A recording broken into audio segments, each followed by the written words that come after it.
અમારા ગ્રુપ વતી કરવાનું છે. તો સૌપ્રથમ હું ડૉક્ટર વિશાલ પટેલ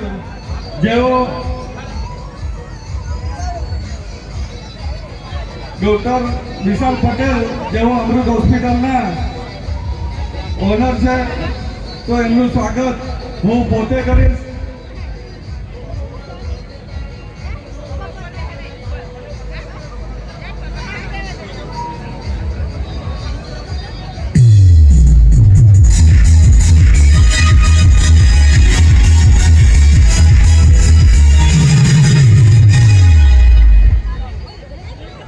સાથે અમારા બાજુના ગામના અને અત્યારે હાલ સરપંચની જવાબદારી નિભાવે છે એવા મહેશભાઈ ગામિત સાહેબનું સ્વાગત મારા જ ગામના મૃણાલભાઈ ચૌધરી કરશે.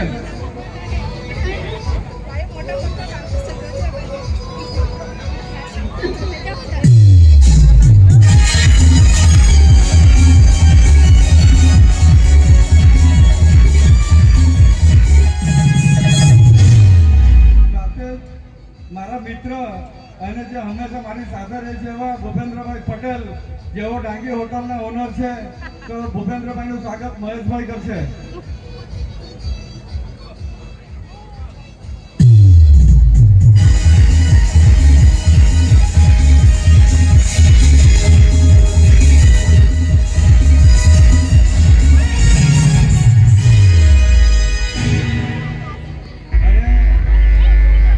જેની આપણે ઘણી આતુરતાથી રાહ જોઈ રહ્યા હતા એવા પિન્ટુભાઈનું સ્વાગત મારા ગામના ડેપ્યુટી સરપંચ શ્રી દિનેશભાઈ કરશે.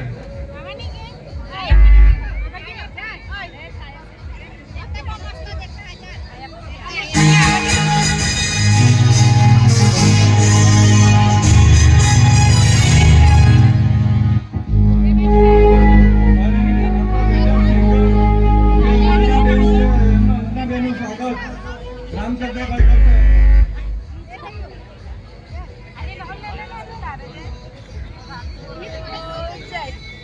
ચાલ હમણાં આવી ગયા આપણે.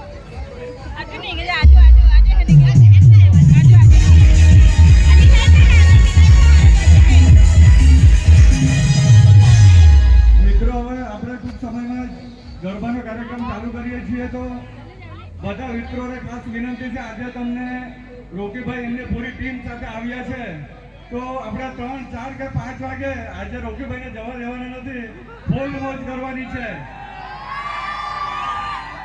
પરંતુ અત્યારે આપણે જ્યારે ગરબા ચાલુ થશે તો આપણે થોડું વચ્ચે મેદાન ખાલી કરીશું, એટલે બધાને નમ્ર વિનંતી છે, પોતપોતાની રીતના આપણે જોવાવાળા થોડા સાઈડમાં રહીશું અને ગરબા રમવાવાળા આપણે બધા આવી જશું. કેમ કે આપણું આ વખતે ટૂંક સમયમાં આ કાર્યક્રમ રોકીભાઈનો નક્કી કર્યો હતો, એટલે જગ્યાનો પણ અભાવ છે. તો મિત્રો, આપ સૌને આજે ખાસ વિનંતી છે કે જ્યારે ગરબા ચાલુ થાય તો જોવાવાળા ભાઈઓ તથા બહેનો થોડા સાઈડમાં આવી જઈશું અને રમવાવાળા માટે સારું રહેશે, કેમ કે જગ્યા રહેશે તો જ આપણે ગરબા રમી શકીશું. તો હવે આપણે ટૂંક સમયમાં ગરબા ચાલુ કરવાના છે. અને આપણે જ્યારે 5મા દિવસે રોકીભાઈ આવ્યા હતા ત્યારે આપણા વાસદાના વૈભવી ઇલેક્ટ્રોનિક્સ જેઓ આજે પણ ગિફ્ટ આપવાના છે, તો બધા ગરબા રમજો અને એ ગરબામાંથી જ નક્કી કરીને એમને ગિફ્ટ આપવાની છે. એટલે બધા મિત્રોને ખાસ વિનંતી કે આપ સૌ ગરબા રમશો તો જ ગિફ્ટ મળશે. તે દિવસે થોડું મિસ આયોજનના લીધે ભગદડ કહેવાય એવું વાતાવરણ ઊભું થતું હતું, એના લીધે આજે આપણે એવી રીતે નથી, પણ જે ગરબા રમશે એમને જ વચ્ચેથી બોલાવીને ઇનામ આપવાના છે. એટલે આજે સારી એક્શનમાં, સારી સ્ટાઇલમાં જે ગરબા રમશે એમને જ ગિફ્ટ મળશે. એટલે મિત્રો, હવે આપણે ગરબા ટૂંક સમયમાં ચાલુ કરીએ છીએ, તો સૌને વિનંતી કે આપણે થોડું વચ્ચેનું ગ્રાઉન્ડ ખાલી કરીશું અને આપણે ગરબા ચાલુ કરીશું. Thank you.